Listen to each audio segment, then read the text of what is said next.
Drama serial इल्जामिश की आने वाली साथ में आप देखेंगे कि हादी हुरिया तक पहुंच जाएगा और हुरिया हारिस की बात मानते हुए उसके कहने के मुताबिक ज़िया साहब पर इल्ज़ाम लगा देगी कि वही उसके शौहर हैं और उन्हीं के साथ वो घर से भागी थी। अब हादी का गुस्सा मजीद बढ़ जाएगा और वो हुरिया को अपने साथ घर वापस ले आएगा।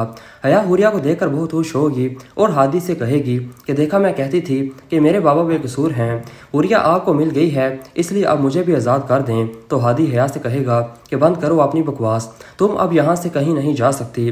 तुम्हारा तो अब मैं वो हाल करूँगा कि तुम्हारा बाप सारी ज़िंदगी याद रखेगा, क्योंकि हुरिया ने खुद इस बात का इतराफ़ कर लिया है कि ये सब तुम्हारे बाप का ही किया धरा था।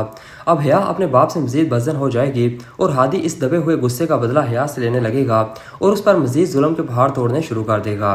फिर हादी जाकर ज़िया साहब से भी कहेगा कि शराफत से मेरी बहन को तलाक दे दें, वरना मैं आपकी बेटी को भी कभी तलाक नहीं दूंगा और सारी ज़िंदगी उसकी शक्ल भी आप लोगों को नहीं देखने दूंगा। अब ज़िया साहब फिर वही बात करेंगे कि भाई, मैंने जब तुम्हारी बहन से निकाह ही नहीं किया तो उसे तलाक कैसे दूं, और मुझे नहीं पता कि तुम्हारी बहन क्यों झूठ बोल रही है।